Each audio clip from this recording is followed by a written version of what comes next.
Olá pessoal, tudo bem? Na aula de hoje estudaremos a propagação do calor. Lembrando que calor é o fluxo de energia entre corpos ou substâncias diferentes. Hoje estudaremos a propagação do calor. Estudaremos os processos de propagação, condução, convecção e irradiação. Vamos lá? Propagação de calor está ligado à transferência de energia de um corpo de maior temperatura para um corpo de menor temperatura. Por isso, podemos dizer que o calor representa uma energia em trânsito entre dois corpos que possuem temperaturas diferentes, com sentido sempre do corpo mais quente para o corpo mais frio. Quando esses corpos adquirem a mesma temperatura, a propagação de calor é cessada, pois eles atingiram o equilíbrio térmico. A propagação de calor é realizada de três maneiras: condução, convecção e irradiação. A condução e a convecção necessitam de um meio material para acontecer, enquanto a irradiação é a única que pode acontecer no vácuo, já que ela acontece através de ondas eletromagnéticas. A condução é o único processo de propagação de calor que ocorre nos sólidos. Ela ocorre também nos fluidos, mas com menos intensidade. Nela, a energia é transferida de partícula para partícula. Essa energia é transferida das partículas que mais vibram para as que menos vibram, ou seja, das mais quentes para as mais frias. Nesta figura, a extremidade da agulha em contato diretamente com a chama aquece mais rápido do que o resto da agulha. A partir dessa ponta, que está mais quente, o calor se propaga através da condução até chegar à mão da pessoa que segura a agulha. Os metais são os melhores condutores de calor devido à existência de elétrons livres. Esses elétrons transferem rapidamente energia para os elétrons vizinhos, acelerando o processo da propagação de calor por condução. Por esse motivo, os metais são considerados bons condutores de calor. Os maus condutores de calor ou isolantes térmicos são aqueles materiais em que a propagação de calor ocorre de maneira pouco intensa, como exemplo, a madeira, o isopor, o barro, o gelo, os líquidos e os gases em geral, assim também como o plástico. Os cabos de panela eles são feitos de madeira ou plástico para não queimar a mão das pessoas. A convecção térmica é um processo de troca de calor que ocorre apenas nos fluidos, isto é, nos líquidos e nos gases. Nos fluidos, a troca de calor se dá pela movimentação das partículas com diferentes temperaturas, devido à diferença de densidade entre elas, não podendo acontecer nos sólidos.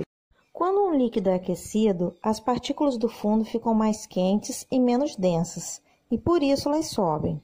Já as partículas superiores estão mais frias em relação às partículas de baixo e mais densas, e por isso descem. Resumindo, na convecção térmica, o ar quente sobe, enquanto o ar frio desce.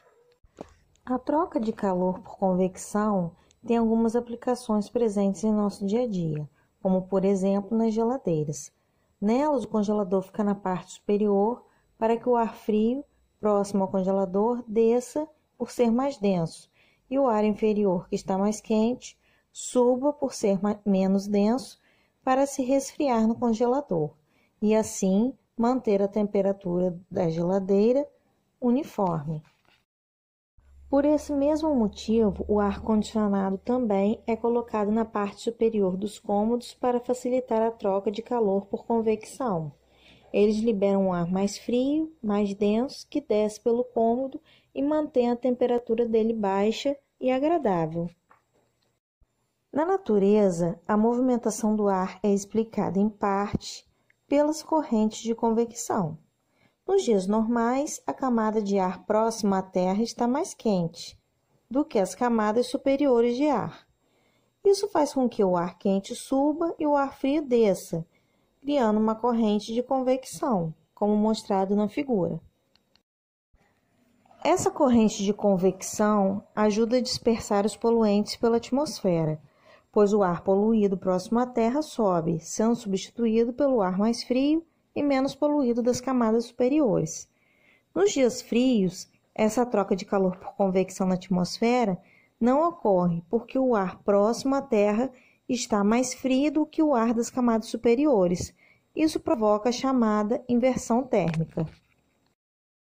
A troca de calor por irradiação é a única que pode acontecer sem necessidade de um meio material, ou seja, é a única troca de calor que pode ocorrer no vácuo, isso porque ela ocorre a partir de ondas eletromagnéticas.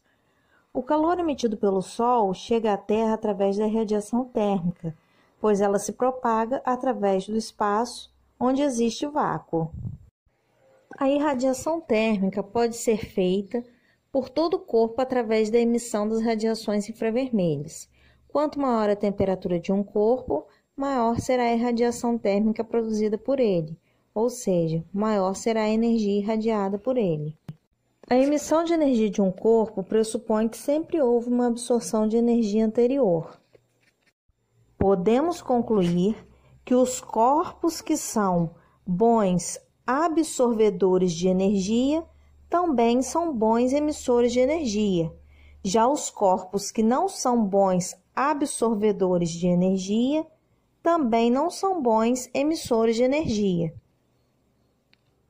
Fontes de energias muito quentes, como lâmpadas incandescentes, chama do fogão, trocam calor com objetos próximos, principalmente por irradiação.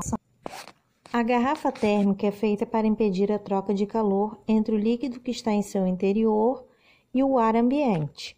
O vácuo existente entre as paredes espelhadas impede a troca de calor por condução e convecção entre o líquido e o ar externo. A tampa da garrafa deve ser mantida vedada para impedir a troca de calor entre o líquido e o ar por convecção. Já as paredes devem ser espelhadas para impedir a troca de calor por irradiação entre o líquido e o ar. Outro exemplo é a estufa. A radiação solar aquece o solo da estufa. A energia absorvida pelo solo é depois reemitida em forma de radiação infravermelha, que aquece o ar no interior da estufa, formando correntes de convecção que levam o ar quente para as camadas superiores e o ar frio para as camadas inferiores do ar presente no interior da estufa. A parte superior e as paredes da estufa são opacas para as radiações infravermelhas, que tentam sair dela e ir para o ambiente externo, fazendo com que essas radiações fiquem no interior da estufa. Isso faz com que o ar no interior da estufa permaneça sempre com temperatura elevada. O planeta Terra funciona como estufa. Caso a Terra não funcionasse como uma estufa, sua temperatura seria extremamente alta durante o dia e extremamente baixa durante a noite. Porém, o efeito estufa vem aumentando a cada dia que passa, devido principalmente ao aumento da quantidade de gás carbônico na atmosfera. Isso faz com que a temperatura da Terra se eleve, causando graves danos à natureza. Por exemplo, o derretimento das geleiras no mar e nas montanhas. Desta forma, podemos concluir que o efeito estufa é importante para a manutenção da vida na Terra. Porém, quando em excesso, ele passa a ser prejudicial. Então é isso, pessoal. Dúvidas? Entre em contato pelo chat da plataforma no horário disponibilizado a vocês. Bom estudo e até a próxima aula!